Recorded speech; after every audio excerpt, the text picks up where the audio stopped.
పేరు? ఆనంద్ కుమార్ రెడ్డి. ఏం చేస్తుంటారండి? ఖాళీగా ఉంటానండి. ప్రభుత్వం గురించి తెలుసుకుంటాను. అయితే మిమ్మల్ని కొన్ని క్వశ్చన్స్ అడుగుతా, చెప్పండి. 4, 5 అడగండి. వాలంటీర్లను చంద్రబాబు మోసం చేశాడంట, నిజమేనా? చేయలేదండి. ఎవరు మోసం చేయరు. వాళ్ళ కాళ్ళే మోసపోయారు. ఫస్టే చెప్పారు కదా ప్రభుత్వంలో గవర్నమెంట్ జాబ్ కాదు టెంపరీ అని తీసేరు. తప్పే ఉంది, దాంట్లో మోసం లేదు కదా. ఆర్జీవి పరారీలో ఉన్నారంట, నిజమేనా? ఎక్కడో అమ్మాయిలతో ఉంటాడు. పరారీలు ఎందుకు ఉంటాడండి? మన కొడుకు ఇష్టమే కదా అవన్నీ. ఇంకా అక్కడే ఉంటాడు, ఇక్కడ ఎందుకు ఉంటాడు? ఆర్జీవి పరారీలో ఉన్నారంట, నిజమేనా? ఆర్జీవి పరారీలో ఉన్నారన్న విషయం చిన్న జోకమ్మ. ఎలాగో ఇప్పుడే ఒక రూల్ తీసుకొచ్చారు కదా, మీరు పేపర్ చదివారో లేదో. ఈవేళ పేపరు మన ఆర్టీఐ కమిషనర్ అని ఇదివరకు చేశారు విజయబాబు గారిని. వారి మీద 50,000 రూపాయలు హైకోర్టే ఫైన్ విధించింది. అంటే మనకి ఇప్పుడు ఛానల్ ఉంది కదా అని నేను అందరినీ తిట్టేయచ్చమ్మా? హక్కు ఉంది. అలాగే నాకు బాధ్యత కూడా ఉండాలి. ఏ హద్దులో మాట్లాడాలి, ఎవరితో ఎంతవరకు మాట్లాడాలి అన్నది మన విచక్షణ మీద ఆధారపడి ఉంది. ఒకళ్ళ పర్సనల్ జోన్లోకి వెళ్ళి నేను వాళ్ళ మీద కామెంట్ చేయకూడదు. నాకు ఎంతవరకు హక్కు ఉంటుంది? ఒక పాలన బాగోలేదు, నాకు రోడ్లు బాగోలేదు, లేకపోతే హాస్పిటల్ బాగోలేదు, ఇంతవరకు మాట్లాడాలి తప్ప మీరు వేసుకున్న డ్రెస్ బాగోలేదు, వాడు వేసుకున్న మేకప్ బాగోలేదు అని ఒక పర్సనల్ జోన్లోకి వెళ్ళటం ఎవరికి నిందించినా అది తప్పమ్మ. సో నాకు తెలిసినంత వరకు ఇది. Thank you very much, all the best. RGV పరారీలో ఉన్నారంట, నిజమేనా? ఆర్జీవి ఎప్పుడు పరారీలో ఉండడండి. ఆర్జీవి సింహం వచ్చినా కానీ మాటలతో ఎదురు వెళ్తాడు. ఎందుకంటే అతను ఒక సినిమా వ్యూలో ఆలోచించకుండా ఒక క్రియేటివ్ మ్యాన్ కనుక ఈ సోషల్ మీడియా కానీ ఇంకో మీడియా కానీ ఏదైనా కానీ తన క్రియేటివిటీని, తన విధానాన్ని ఎవరు ఆఫ్ చేయలేరు, ఎవరు క్యాష్ చేయలేరు. ఆయన ఇప్పుడు పరారీలో ఉండరు, ఆయన ఇంట్లో ఉన్నాడు. కాకపోతే ఆయనకి ఫోన్లు ఆఫ్ చేసుకొని ఉంచారు, అందుకనే పరారీలో ఉన్నాడు. ఎక్కడున్నాడో తెలియదు అన్నారు. ఫోన్లు ఆఫ్ చేసుకొని ఉంచింది దేనికంటే నా విధానంలో, నా పాయింట్ ఆఫ్ విధానంలో నేను చెప్తున్నాను. చాలామంది ఆయన అభిమానులు ఉన్నారు కదా, సోషల్ మీడియా వాళ్ళు కానీ ఇంకోళ్ళు కానీ వాళ్ళందరూ ఆయనకు ఫోన్లు చేస్తూ ఉంటారు. వీళ్ళందరికీ సమాధానాలు చెప్పాల్సి వస్తుంది అని ఫోన్ స్విచ్ ఆఫ్ చేసుకొని కూర్చున్నాడు తప్ప పరారీలో ఉంటాం కాదు. ఫోన్ స్విచ్ ఆఫ్ చేసుకొని ఉంచాడు కనుక పరారీలో ఉన్నాడని ఇది చెప్తున్నారనమాట. అదమ్మా, ఆయన ఎప్పుడూ పరారీలో ఉండడు. ఏదైనా మంచి అయినా చెడైనా కానీ ధైర్యంగా చెప్తాడు. అది చంద్రబాబు నాయుడు తప్పంటే చంద్రబాబు నాయుడు తప్పు, జగన్ తప్పంటే జగన్ తప్పు, పవన్ కళ్యాణ్ తప్పంటే పవన్ కళ్యాణ్ తప్పు. ఎందుకు తప్పు దానికి సమాధానం కూడా చెప్తాడు. అలాంటి విధానం ఉంటుంది. రామ్ గోపాల్ వర్మ పరారీలో ఉన్నాడంటూ ప్రస్తుతం సోషల్ మీడియాలో, టీవీ ఛానల్స్లో ఈ వార్త హైలైట్ అవుతా ఉంది.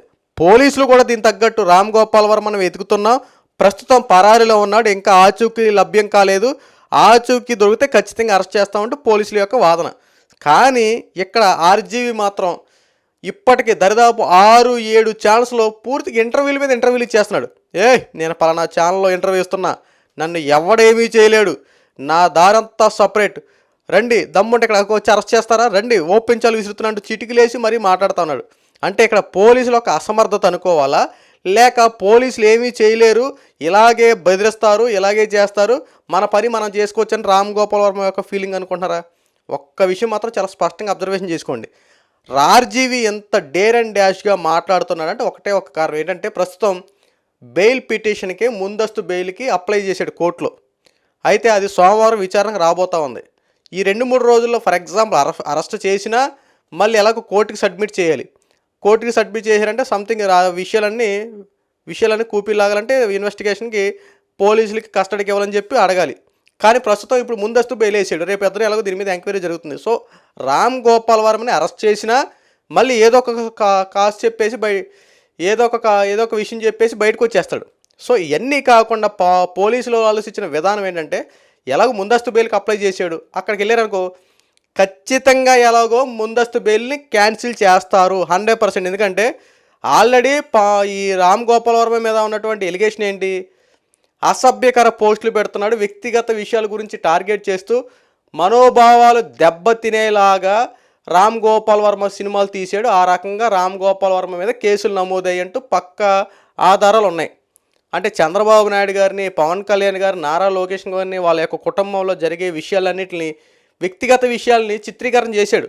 సినిమా పరంగా తీసి ఉన్నది ఉన్నట్టు చూపిస్తే పెద్ద అభ్యంతరం కాదు. కానీ చంద్రబాబు గారి ఇంట్లో ఇదే జరిగింది, ఇలాగే జరిగింది, ఇదే జరిగింది అంటూ దాన్నే బల్లగుత్తినట్టు చెప్పి అదే జరిగింది వాళ్ళ ఇంట్లో అంటూ మొత్తం సినిమా తీసి చూపించాడు. అంటే జరగనట్టుగా జరగబోయేది ఎప్పుడో జరిగినట్టుగా రకరకాల చిత్రీకరణ చేసి వ్యక్తుల మనోభావాలు దెబ్బతినేలా రామ్ గోపాల్ వర్మ మీద కేసు నమోదైంది. అంటే ఇంత దారుణంగా సినిమాలు తీస్తున్నాను అర్థం. అంతేకాకుండా ఫొటోస్ మాఫింగ్, ఇప్పుడు హీరోయిన్ తలకాయలు తీసేసి రాజకీయ నాయకుల బొమ్మలో తలకాయలు పెట్టడం, ఇలాంటి రకరకాలుగా చేసి ఇలాంటి ఫోటో మాఫింగ్ వ్యవహారాలు చేసిన దాంట్లో కూడా రామ్ గోపాల్ వర్మ మీద కేసు నమోదైంది. సో వీటి మీద కేసుకి అయితే బెయిల్ మీద అయితే ఇన్వెస్టిగేషన్కి రాకుండా రామ్ గోపాల్ వర్మ పరారీలో ఉన్నాడన్న మాట వాస్తవం. అయితే ఈ ముందస్తు బెయిల్కి అప్లై చేసిన అక్కడ ఖచ్చితంగా కోర్టు ఈ బెయిల్ పిటిషన్ క్యాన్సిల్ చేస్తుంది. ఎందుకంటే ఒక పక్కన కేసులు ఎంక్వైరీలు జరగాలి.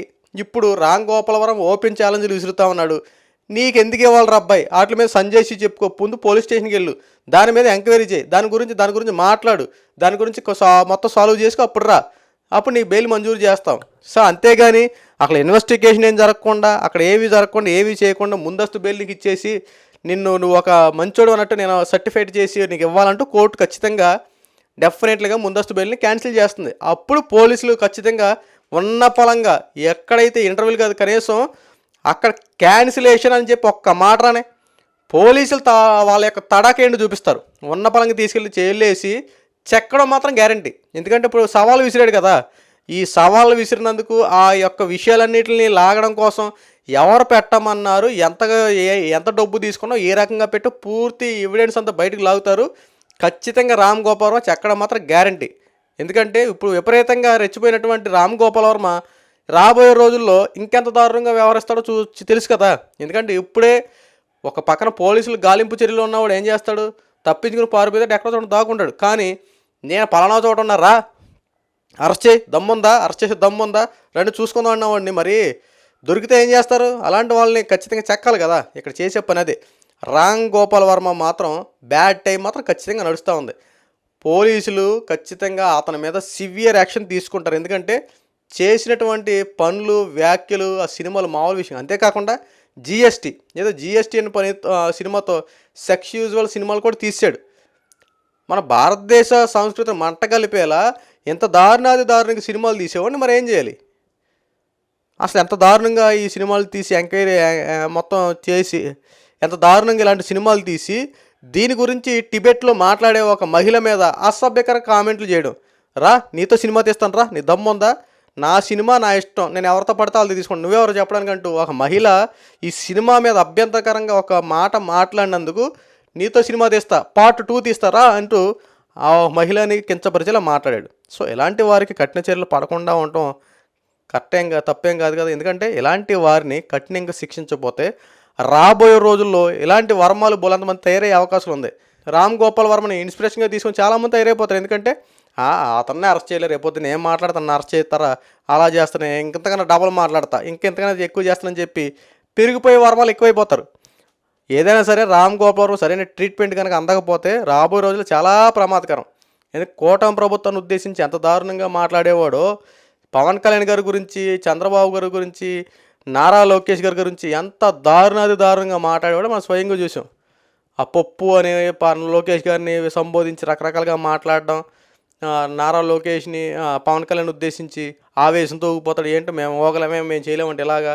ఇక చంద్రబాబు గారిని ఉద్దేశించి మామను చంపినటువంటి అల్లుడు అని చెప్పి వీటి మీద రకరకాలుగా ఇలాంటి వారు కఠినంగా బుద్ధి చెప్పకపోతే ఖచ్చితంగా రాబోయే రోజులు ఎలాంటి వర్మలు తయారయ్యేవాళ్ళు అనేక మంది ఉన్నారు. సో కూటమి ప్రభుత్వం ఇలాంటి వారి మీద కఠిన చర్యలు తీసుకోవాలి. రాబోయే రోజుల్లో ఇలాంటి అసభ్యకర పోస్టులు పెట్టాలంటే గడగడల వనకలేదట్టు చేయాలి.